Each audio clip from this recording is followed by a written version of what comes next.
Hey folks, I believe I have found what are the three best Canadian dividend stocks to buy and hold forever. Now, obviously, these are ETFs that pay monthly dividends up to 5% annually, and I will be adding these to my portfolio at some point to get exposure to the broader Canadian markets and survive whatever this recession is going to throw at me.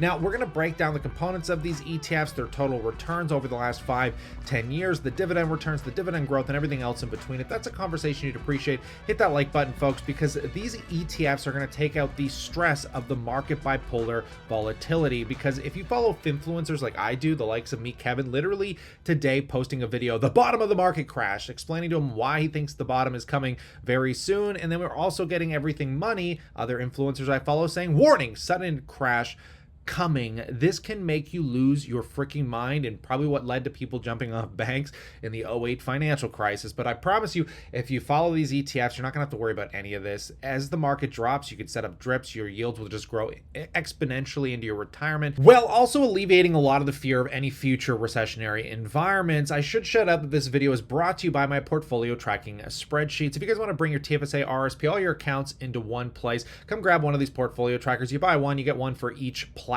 and including, sold separately, my finance trackers for you to track your financial independence to perhaps one day retire early, kind of keep track of your income and expenses. Leading us into numero uno, trading on the ticker XEI, the iShares S&P TSX Composite High Dividend Yield Index ETF. Woof, what a mouthful for this beautiful monthly paying dividend ETF that currently yields about 5.41%, and it actually pays that yield monthly, which is absolutely beautiful. We're going to break down the components and everything about this ETF, but let's look at the other two first. We also have VDY. This is one that I already have like $150,000 invested in, the Vanguard FTSE Canadian High Dividend Yield ETF. This one currently yielding about 4.35% and also a monthly payer. And then finally, my other favorite Canadian dividend ETF being a VCE, the Vanguard FTSE Canadian Index ETF. Now, I have scoured BlackRock, I have scoured BMO and Vanguard, all of these companies to literally find what I think are not only the best performing ETFs, but the highest yielding, and what ones you can combine together to get the truest, broadest exposure to the Canadian economy. Now, this one is only paying a 3.15%. However, this one is quarterly, but if you combined all of these ETFs together, you would be getting a monthly income of over 4%, which is just wonderful. And these three ETFs would give you the complete broad exposure to the entire Canadian markets, and you wouldn't have to deal with any recessionary environment. You could just buy these consistently into your retirement. So let's talk about what you can expect from a return from these companies. Now, obviously, past performance does not equal future return, so we're just going to focus on what the last 5 years have kind of looked like to show you how similar the performance is. And then we're going to talk about the dividend growth, and then we're going to talk about the components and what actually is held in these ETFs. But first and foremost, guys, taking a look at XEI, you can see that basically from the last 5 years, your total return here would have been, and again, this is minusing fees, so all the expense ratios, and it's including that if you reinvested the dividends, you'd have around $15,182. You'd be up about 51.8%, which is pretty good. I mean, that's a really healthy return. Taking a look at VDY, you'd be sitting on around 15,623, so some slight better performance. And then we take a look at a VCE, you'd be sitting around 15,281. So you can obviously see that all of these ETFs, even though the individual stocks they hold are relatively different, the performance is almost exactly the same. And that's the beauty of this. So it's like if you didn't want as much dividend and you want more capital growth, you'd focus more on VCE. If you wanted more dividend income, you'd focus on something like XEI. And you can see that it's kind of convoluted because a lot of the return comes from the dividend payment.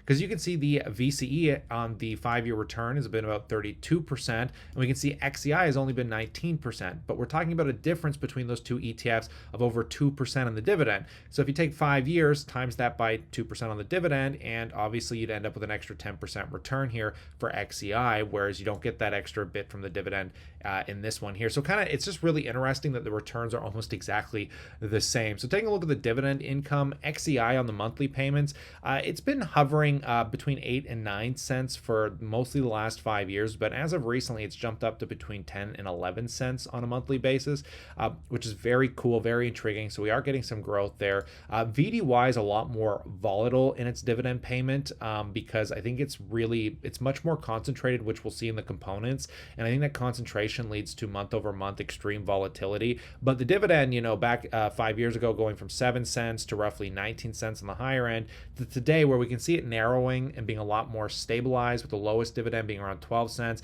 some of the higher ones being around 21 cents. I do love this one. The long-term growth of this is actually very nice, because the Canadian markets do increase their dividends pretty consistently, mostly being exposed to financials. The banking sector is resilient even through recessions, raising their dividends. Royal Bank, Toronto Dominion Bank, BMO, BNS, all those great companies, right? So finally taking a look at VCE, which is your quarterly paying ETF. This one's going to offer probably the most stability here. And we can see 5 years ago, the dividend was around 24 cents. Today, it's around 36, 37 cents. So very nice increases on this one as well. So finally, let's talk about the components here, what we're kind of getting ourselves involved with XEI, before we take a look at the actual breakdown, because I'm going to talk about this in a second. It's very unique for XEI. But if we scroll up, we can see the top holdings in this one. Very interesting is my favorite telecom giant being TELUS. We've got BCE being Bell, Enbridge, TC Energy, Royal Bank, Toronto Dominion Bank, Canadian Natural Resources, Fortis, Bank of Montreal, Suncor Energy. These almost make up about 40 to 50% of the ETF, and these are amazing companies. These are some of the most resilient dividend companies Canada has to offer.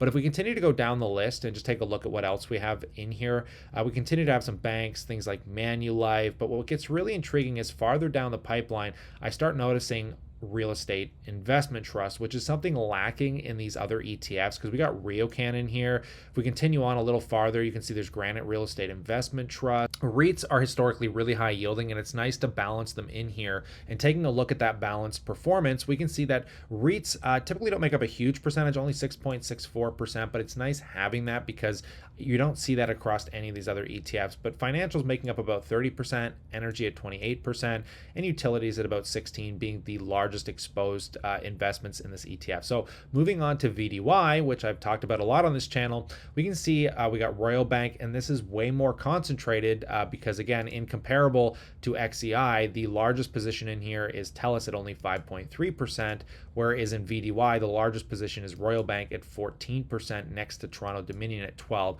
meaning that over 25% of this ETF is exposed to 2 stocks, which could lead to further volatility in this ETF if financials get hit any heavier. But then we got Enbridge, Bank of Montreal, Canadian Natural Resources, Bank of Nova Scotia, Suncor, Canadian Imperial Bank, there's Bell again, TC Energy, and we could work our way farther down the list to see similar companies that are in these other ETFs. Sorry, scrolling up to see where the exposure's at here, we can see financials in this one make up 56%, energy at 26%, which is actually a little lower than XEI, but way more concentrated in financials than XEI. Utilities a very small amount at 5.4%, and telecom at 8.8%. So this entire ETF, over 80% of it is exposed to just financials and energy. Very concentrated, but this is one of the best performing dividend ETFs, which we saw from the total returns over 5 years.